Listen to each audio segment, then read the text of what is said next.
everybody, welcome back to the program, episode 3805. Again, we're guestless. Our guest his flight was delayed or canceled. I think it was delayed enough that he could not make it here, and so he said I might be able to stress and make. I let him off the hook. He was at the airport, panicked, and I was like, yesterday. I'm like, dude, don't even worry about it. Wait, do you know where he was?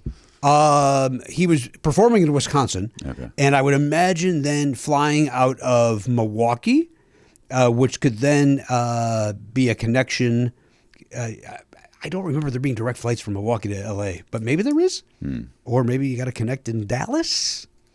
It was horrifying to look at the board last night in Midway. It just maybe more, like at least 50% were canceled, just straight up canceled. Wow, that is. And when you see that, you're just like, oh, fuck. And then you go, well, we're next. By the way, Midway Airport, was that your first time at Midway? No, I'd flown in there before. Growing up, it was the size of this room. Right. And I'm not exaggerating. It would be like maybe the size of this whole office, and then one little walkway to get to this plane, and one walkway to get to that plane, and it was. You drive past it and you go, oh, look at that quaint airport, and then it started expanding, and now you go there, it's an airport. It's a real airport, yeah.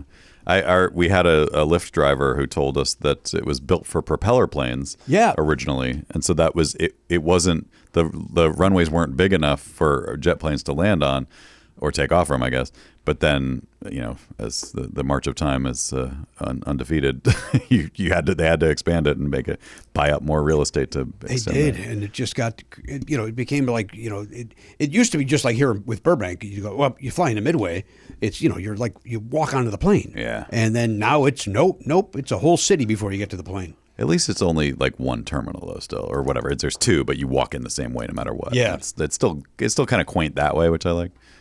It's certainly not what it was. Yeah. Back in the pre 9/11 days, Midway would literally be a place where your flight's at 1. It dropped me off at 12:40. Yeah. And then you'd walk through, and they'd be waiting. Come on. Yeah.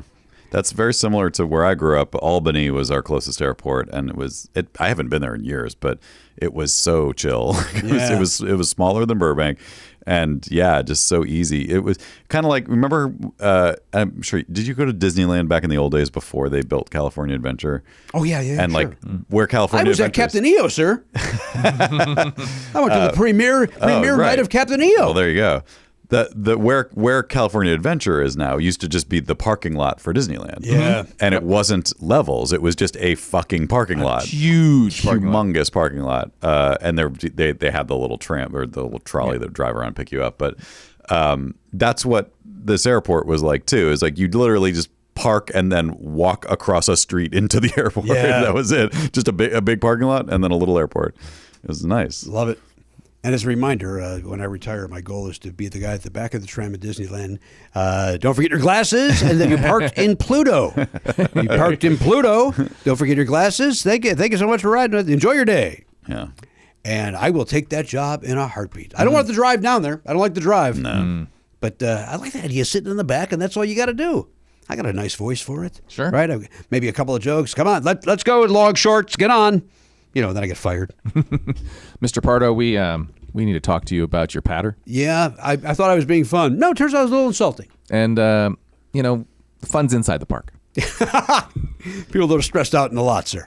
I don't want to crush your dream, Jimmy, but I believe that job has been taken by a recording. The last couple times I've been on that thing, it's just a recorded voice, which sucks. Well, there goes that. Sorry. But you know what? There are other... Look, I know you don't want to hear this, and obviously it's way beneath you for what you've done in your career, but imagine a Jimmy Pardo Jungle Cruise. Yeah. That would be something. You know what? I went to Universal to be one of those guys, and I couldn't do it. I went through the tube, the studio tour tram. Yeah, and I just was like, there's too many handcuffs here. Mm-hmm. Well, that would be the problem because they want you to hit all the same fucking corny dad jokes. Yeah. And you would not be able to do what you want to do. They do make it seem like the guys and gals on those boats can kind of riff. Kind of. I think you're allowed to riff a little bit, but you got to hit your beats. But I found the beats to be over. like, no, I just kind of want to show up and go, hey, look, here's the King Kong thing. Joke, joke, joke, joke, joke. Yeah. But, clearly you can't do that. Maybe, I don't know, not Disney, but maybe it now. I don't know if Universal would be cool with it, but it seems like someone somewhere should be able to go, like we saw Jimmy Pardo at Flappers or whatever. He's so good off the cuff. We should have one tram where it's fucking no holds barred. Like the other ones are doing what they're doing. Oh, yeah. But if you want this experience, this guy's doing something different, and it's fun. Yeah, but you know who they get for that? Bert Kreischer. You know what I mean? To hear the whole conversation, subscribe for free on Apple Podcasts or wherever you get your podcasts, or visit nevernotfunny.com.